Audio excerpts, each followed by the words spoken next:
뉴욕 증시가 다시 하락세로 마무리가 됐습니다. 자, 시작 전부터 하락 출발을 했는데 장 마감까지 계속해서 내리면서 마무리가 됐습니다. 즉 음봉이 더 커졌다라는 의미가 되는 거고요. 개파락한 이후에 음봉 발생, 상당히 공포스러운 모습이 아닐까 생각됩니다. 자, 이유는 금리가 계속 올라갈 것이다. 여기에 대한 공포감이 시장에 압박이 들어왔다라고 보시면 될 것 같은데, 자, 금리 이야기 때문에 지금 공포가 나온다. 사실 어떻게 보면은 재료가 굉장히 빈약하다라고 볼 수도 있을 것 같아요. 자, 미국 증시 상황들 어떻게 되고 있는 건지 자세하게 좀 알아보도록 하겠고요. 자, 8개월 만에 기대 인플레이션이 하락하는 모습을 보였습니다. 이거 우리나라 이야기인데요. 자, 드디어 인플레이션이 좀 떨어지는 거 아니냐, 자, 물가가 좀 떨어지는 거 아니냐, 이런 식으로 얘기가 나오는 겁니다. 기대 인플레이션이라는 것은 뭐 일단은 이 시장에 있는 소비자라고 봐야 되겠죠. 이런 사람들이 이제 앞으로 인플레이션은 어떻게 될 것이다, 물가가 어떻게 될 것이다 라고 예측하는 그런 부분을 보시면 되는데, 기대한다 보시죠. 기대하는 인플레이션. 자, 그런 것들이 이제 수치가 좀 내려갔다, 자, 물가가 이제 좀 좋아질 거예요 라고 예상들을 많이 하고 있다라는 얘기가 됩니다. 자, 이것은 어떤 효과가 있는지 좀 알아보도록 하겠고요. 최근에 카카오 말들 많습니다. 딜레마에 빠졌다라는 얘기가 나오는데, 주가도 계속 떨어지고는 있는 상황이긴 한데 약속도 잘 지키지 않는다는 얘기죠. 골목상권을 침해하는 그 계열사들 정리하겠다 그랬는데 정리도 잘 안하고 있고, 또 최근에는 컨텐츠 쪽으로의 집중력이 또 발휘가 되고 있다고 하는데, 자, 카카오 어디로 가고 있는지, 과연 어떻게 될 것인지 알아보도록 하겠습니다.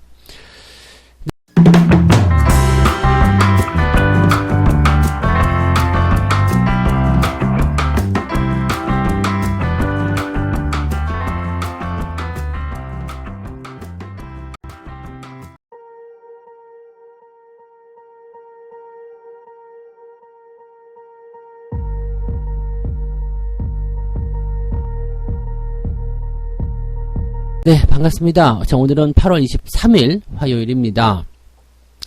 자, 시장이 빠진 거 보고서 또 한숨 푹푹 내시는 분들 계실 것 같기는 한데요. 자, 미국 시장 밤새도록 쳐다볼 필요가 없다니까요. 네, 계속 떨어지는 모습 보고 있으면은 또 떨어지나 보다 걱정스럽죠. 네, 뭐 밤새도록 미국 증시 쳐다보고 분석하고 뉴스 찾아보고 그러면서 한숨 쉬고 그러실 이유가 전혀 없습니다. 아침에 영향을 받게 되어 있어요. 자, 일단은 미국 증시가 더 많이 내렸어요. 자, 하락 출발을 하긴 했고요. 그 다음에 장 마감에서 더 밀려 내려가는 모습이었습니다. 다우지수가 마이너스 1.91%고요. 나스닥은 마이너스 2.55% 하락했습니다. 나스닥이 더 많이 내렸습니다. 기술주에 대한 부담감이겠죠. 자, 이것은 뭐 답은 딱 정해져 있어요. 기술주가 왜 많이 내렸느냐라고 보시면 금리 인상에 대한 위협이 이제 들어왔다라고 보시면 되는 거죠. 기업의 실적보다 금리 인상의 속도가 더 빠르게 진행될 수밖에 없다라면 시장은 밀릴 수밖에 없다고 생각하셔야 됩니다. 그래서 지금 시장에 들어와 있는 분위기는 일단 기술주를 중심으로 한 주가 하락이었다. 기술주 말고도 뭐 밈주식이라고 해가지고요, BBNB 그런 기업이 있었죠. 계속 하락세가 나타나고 있습니다. 밈주식은 입소문을 타는 주식, 뭐 그냥 유행성 주식 뭐 이렇게 얘기하는데, 우리나라는 그냥 테마주 같은 거라고 좀 보시면 되죠. 뭐 특별하게 어떤 대단한 재료가 있다거나 아니면은 뭐 그런 어떤 성장이나 이런 부분이 두드러지지 않는데도 불구하고 그냥 이거 괜찮대더라 해가지고 올라가는 그런 주식들이라고 생각하시면 되는데, 약간 뭐 테마주라고 생각하시면 되면 뭐 조금 더 이해가 좀 빠르시겠다 생각됩니다. 그래서 이해가 편하게 생각해 본다면 테마주들의 급등락, 즉 개별주들의 급등락이 나타나고 있다라고 보시면 되겠습니다. 그래서 그런 것들이 이제 이렇게 주가 떨어진 요인이 좀 됐겠고요. 뭐 전기차라든지 기술주 전체적으로 지금 다 주가가 하락했다라고 보시면 될 것 같아요. 네. 자, 그럼 재료를 한 번씩 살펴볼까요? 뉴스에서는 일단 이렇게 얘기 나옵니다. 시장이 빠지는데 왜 빠지는지 몰라. 왜 빠졌습니까? 라고 물어보면 금리 때문인가 봐요 라고 얘기하는 거거든요. 자, 26일날 잭슨홀 회의에서 경제전망을 주제로 파월이 연설을 할 예정입니다. 자, 이거는 어제도 말씀드렸던 부분들이고, 이것이 이제 9월달 FOMC를 앞두고 나서 인플레이션에 대한 전체적인 이야기, 경제적인 전망, 이런 것들에 대한 확실한 어떤 지표가 될 것이다 라고 얘기가 되어 있는 거거든요. 그러니까 뭐 파월이 이제 앞으로 뭐 인플레이션이 너무 높을 것 같으니까 금리를 더 올리겠다 이렇게 얘기할 것인지, 인플레이션이 낮아지고 있기 때문에 금리를 천천히 올리겠다 이렇게 얘기 나올 것인지, 또 경기 전망에 대해서는 지금 미국 시장이 경기 침체로 가고 있다, 아니다. 여기에 따라 가지고 금리를 올린다, 안 올린다가 또 결정될 수가 있는 거거든요. 자, 뭐 어쨌건 지금 연준 위원들이 나서 가지고 아주 설레발을 치고 있어요. 어떻게요? 0.75% 포인트의 금리 인상 계속 단행하라, 이런 얘기를 하고 있거든요. 그거 아니면 0.5씩 계속 올려라, 이런 식으로 얘기가 나오고 있습니다. 지금 이제 연준이 금리를 0.5% 인상할 것으로 시장은 거의 예상하고 있습니다. 네. 근데 이거 지금 의미 없다고 그랬죠? 한 달 후에 있을 이야기입니다. 한 달 후요.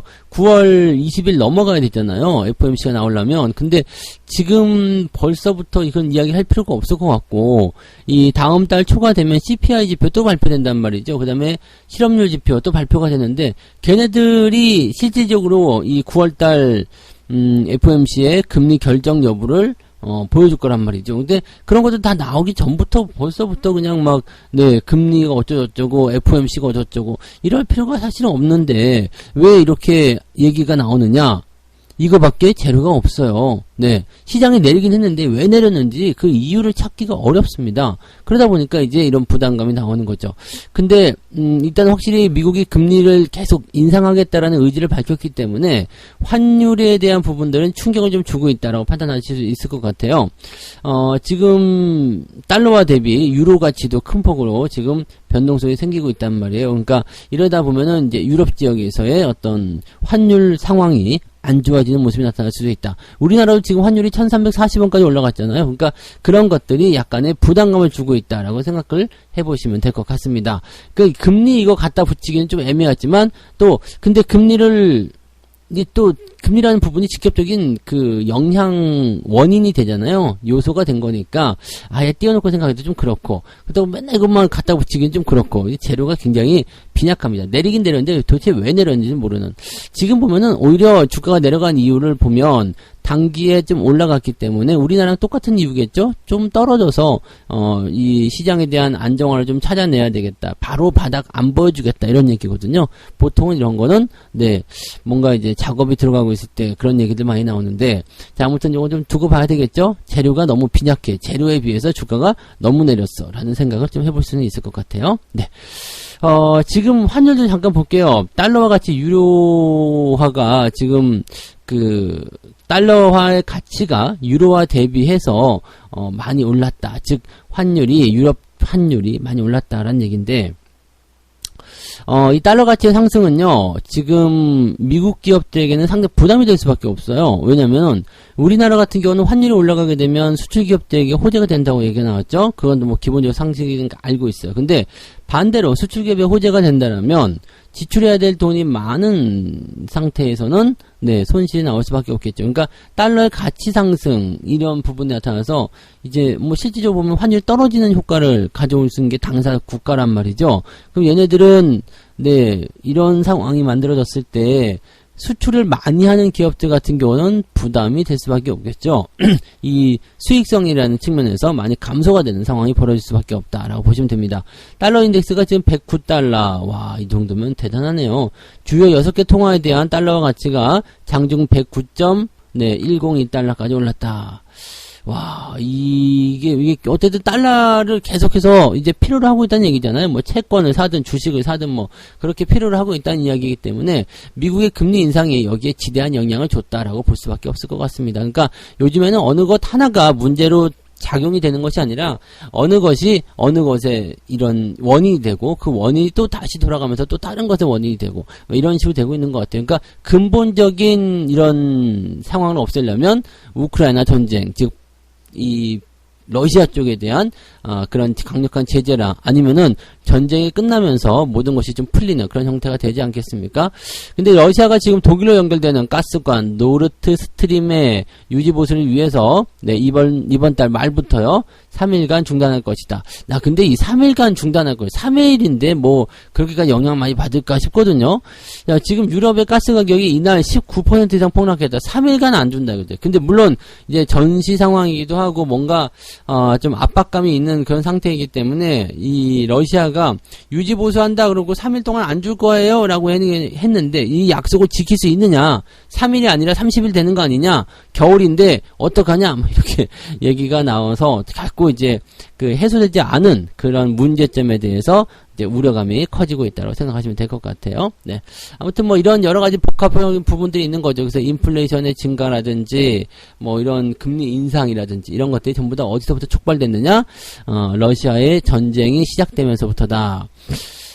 거기가 제일 큰 문제예요. 그것만 해결되면 사실은 뭐 큰 문제 없이 마무리되는데, 그게 해결되지 않은 상태에서, 네, 마무리가 된다라면은 조금은 아쉬울 것 같아요. 그죠? 네, 그래서, 지금 악재가 나와서 순환하는 그런 형태의 모습들은 대체적으로 이제 러시아의 전쟁, 또 뭐 코로나 같은 경우는 이제 많이 극복이 됐기 때문에 그쪽은 아닌 것 같아요. 그러면 금리 인상에 대한 부분들은 여전히, 네, 숙제로 남아있겠지만, 뭐 이런 부분들이 언제 어떻게 끝나느냐에 따라서 네, 시장의 반등의 여부를 결정할 것 같다 생각이 좀 듭니다. 자, 뭐 어쨌든 지금은 그냥 거기에 맞춰서 흘러가야 되겠죠. 뭐 이제 러시아 전쟁 때문에 나타난 어떤 부담감들이 생기는 것이 아니라 이제는 그것에서 파생된 문제들, 즉 금리 인상에 따라서 생기는 문제들, 뭐 그런 것들이 이제 가장 큰 상황이 좀 된 것 같아요. 그다음에 가격 자원의 가격이죠. 천연가스 가격 인상에 따라서 관련 종목들 움직이는 거. 그러니까 지금은 대세적인 부분들은 조금 주춤해져 있는 상황이지만 개별주들이 올라가는, 즉 밈주식이 상승하는, 그 다음에 급등락을 거듭하는 그런 형태로 진행되고 있다. 자, 근데 시장 전체로 봤을 때는 여전히 네, 뭐 상승 추세 이후에 살짝씩 들어오는 거, 이거 여전히 우리가 감당할 수 있는 정도 수준이고요. 크게 문제될 만한 부분은 없다라고 생각하시면 됩니다.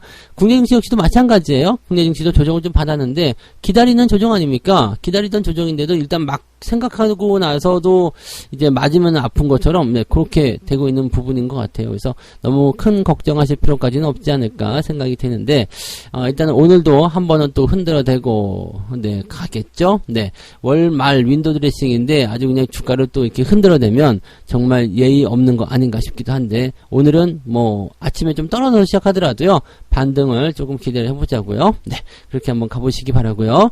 자, 두 번째 이야기 넘어갈게요. 두 번째는 물가가 한풀 꺾이는가. 8월달 기대 인플레이션이 4.3%가 나왔답니다. 그래서 8월 1개월 만에 하락세를 좀 보였다는 건데, 최근 이제 물가 동향을 보시면 전체적으로 다 좀 내리는 듯한 형태의 모습 보이고 있어요. 그래서 요런 것들이 이제 기대감을 좀 자아낼 수 있지 않을까 생각됩니다. 이 기대 인플레이션이라는 것은 향후 1년의 예상 소비자 물가 상승률에 대한 소비자들의 의견을 얘기합니다. 그래서 소비자들이 향후에 1년 동안 물가가 좀 내릴 것 같다. 네, 1년 후에는 좀 내릴 것이다. 이렇게 예상을 좀 하고 있는 겁니다. 지금 일단은 뭐, 이 기대 인플레이션을 낮춘다라는 그런 부분들은 전체적으로 이제 물건 가격이 점점 떨어질 것이다 라고 얘기를 할 수 있는 부분이라서, 우리나라도 이제 뭐 긴축이라든지 이런 부분에 대해서는 좀 자유롭지 않을까 생각되긴 합니다만, 우리나라는 또 미국하고 좀 달라요. 네, 그렇다고 해가지고 뭐 금리를 안 올릴 수는 없죠. 미국이 올리면 우리나라 무조건 따라 올려야 됩니다. 우리나라가 약간 좀 애매한 이유 중에 하나가 뭐냐면, 미국이 1% 올렸어. 그럼 우리는 1.5%, 2%를 올려야 되는데 과연 그럴 수 있겠는가? 여기에서 이제 문제가 좀 생기는 경우도 있습니다. 아무튼 뭐 그렇게 보시면 되겠고요. 자, 증권사라든지 또는 이제 뭐 이게 통계조사팀, 한국은행 통계조사팀장이 이렇게 얘기했다고 합니다. 물가가 정점을 찍을 것이라는 이야기를 일단 했습니다. 그래서 이런 것들이 이제 소비자 심리에 영향을 좀 준 것 같고, 물가가 정점을 찍었다라면 이제 내려오는 것이 맞다. 이런 식으로 얘기가 되고 있다 생각하시면 되겠습니다. 지금 CCSI라는 게 있어요. CCSI. 이거는 이제 소비자 심리지표라고 봐야 되는데, CSI라는 그 소비자 동향지수에다가 C를 하나 더 붙인 거예요. 그래서 심리가 어떻게 변할 것이냐라는 부분입니다. 요것도 이제 4개월 만에 반등했다. 소비자 심리가. 여전히 뭐 부정적인 어떤 시각이 계속적으로 나타나고 있습니다만은, 네, 그렇다고 하더라도 이제 반등을 해주고 있다는 거. 우리가 적자가 나쁜 게 아니라, 적자가 회복이 되고 있지 못했을 때 나쁘다는 거거든요. 근데 만약에 적자 국면이지만 이것이 회복세를 보이고 있다. 그러면 이런 주식은 사야 돼요. 네, 근데 흑자이긴 한데 흑자폭이 계속 줄어들고 있어. 이런 기업들은 조심해야 됩니다. 흑자와 적자가 중요한 게 아니라 회복을 하고 있느냐 못하고 있느냐가 중요한 건데, 지금 그것이 회복이 되고 있다라고 보시면 되는 거죠. 그래서 다 괜찮아 보이고요. 다만 이제 소비지출 전망만 조금 안 좋다라고 얘기가 나옵니다. 소비지출 전망이 안 좋을 수밖에 없는 거는 경기가 지금까지 뭐 계속 좋아지고 있다라고 생각할 수도 있겠습니다만 아직까지는 불안하잖아요. 그러니까 이제 지출이라든지 소비 이런 것들 조금 줄여야 되겠다라는 생각도 좀 하고 있는 것 같아요. 물론 이제 코로나 이후에 보복 소비 이런 것들이 늘어나면서 괜찮아진 모습 보이곤 있습니다만 여전히 경기하는 모습들은 좀 있는 것 같다 판단하시면 되겠습니다.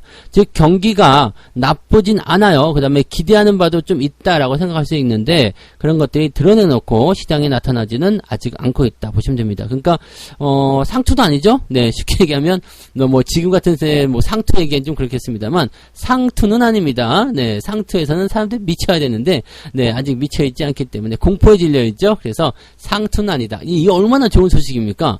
자, 주가는 어쨌든 낮은 가격에서 높은 가격에 올라간단 말이에요. 근데 지금 상투는 아니다 이거야. 그러면 상투까지 가야 될 거 아닙니까? 그죠? 자, 주식들 걱정 너무 하지 마시고 자, 세 번째 이야기로 넘어갈게요. 네, 세 번째 이야기는 조금 걱정스럽긴 해요. 왜? 카카오 이야기입니다. 카카오. 자, 골목대장이 오명을 벗겠다더니 계열사 4개밖에 정리 안 했다. 이런 얘기가 있습니다.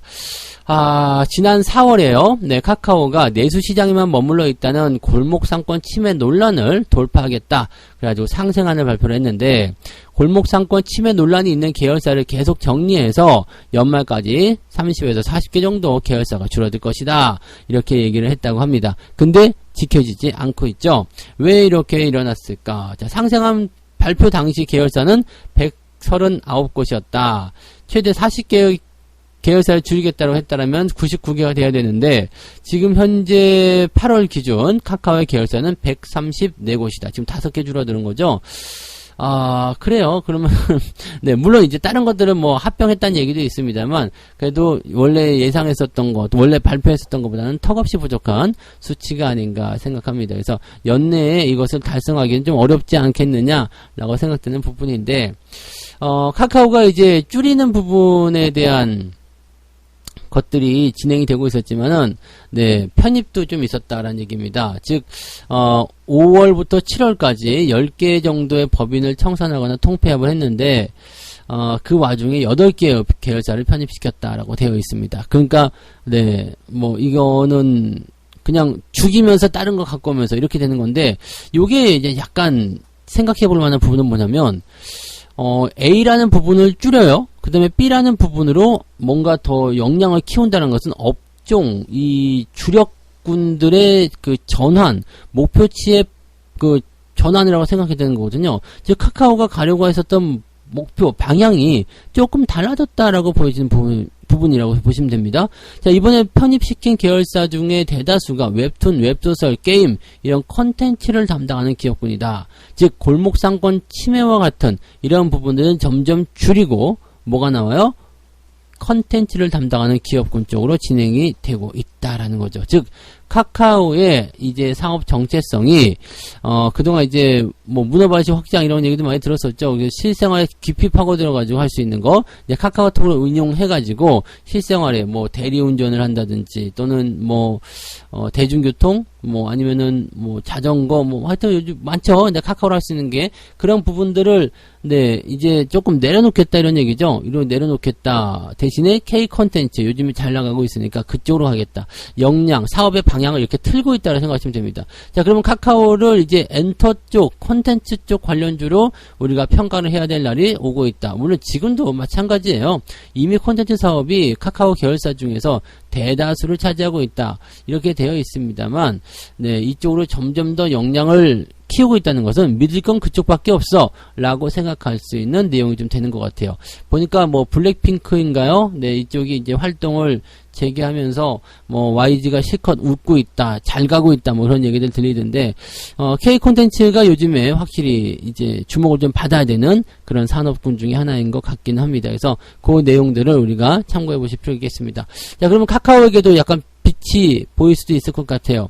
왜냐면 본래 구조조정이 그래요. 잘 안 될 것 같은 거, 논란이 있는 거 정리해버리고 진통 과정을 조금 겪은 이후에 새로운 컨텐츠로의 집중 이런 것들이 나타나는 것이 바로 구조조정 과정인데 카카오가 지금 그런 과정을 거치고 있는 것이 아닌가라고 생각 좀 해봅니다. 그러면 카카오의 미래 산업에 대한 부분들이 이제 콘텐츠 쪽이라면 조금 다르게 평가를 해도 되지 않을까라는 생각을 해볼 수는 있겠습니다. 뭐 좋다 나쁘다를 지금 명시하기 좀 어렵겠습니다. 지금 굳이 따지고 보면 카카오그룹도 다 나빠요. 다 별론데 이게 언제까지 나쁠 수는 없는 거 아니겠습니까? 그죠? 이제까지 지금까지 떨어졌더라면 뭔가 조금 이제 비벼볼 만한 언덕을 만들려고 하지 않을까. 그것이 바로 K 콘텐츠라면 요거는 한번 그래서 기대해볼 만하지 않을까라는 생각도 같이 해볼 수가 있는 겁니다. 이런 부분도 같이 참고하시면 좋겠어요. 네.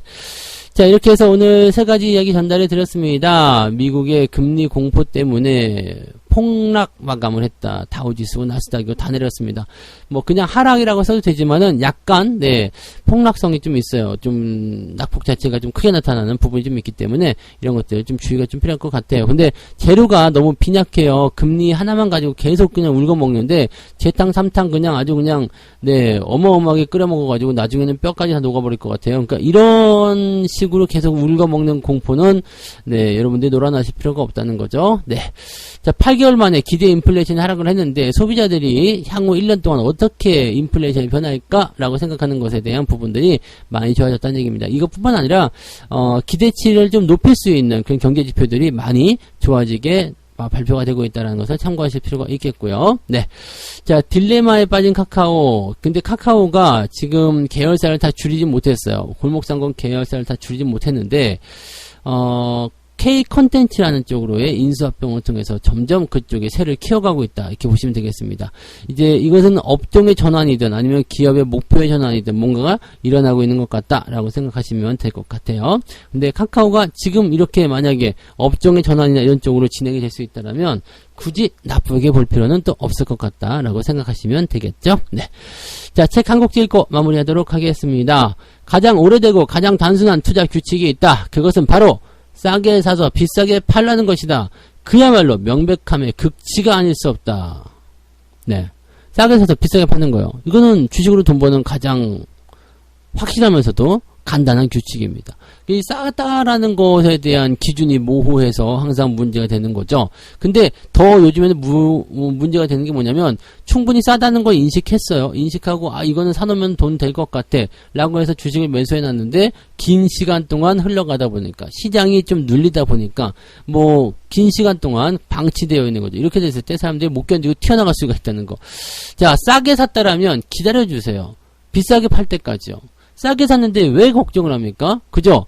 싸게 샀는데 주가가 떨어졌을 때 뭔 걱정이야? 떨어지면 더 저평가가 되는 거잖아요. 싸게 산 주식에 대해서는 걱정하지 말자. 그것이 오늘 핵심이 됩니다. 여러분들이 가지고 있는 주식들 다 싼 주식들 아니에요? 싸게 사신 거 아니에요? 나는 비싸게 사가지고 저 꼭대기에서 물론 이제 그런 것들도 있을 수 있겠죠. 그렇지만 대부분의 주식들이 저점 지지권 잘 지켜서 매매하신 거라고 생각합니다. 그렇다면 버티세요. 기다리세요. 다시 올라올 테니까요.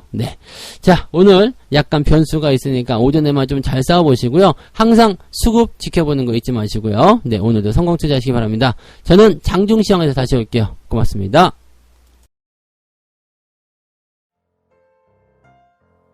본 방송에서 제공되는 모든 정보는 투자 판단의 참고 자료이며 투자의 최종 책임은 본 방송을 이용하는 본인에게 있습니다.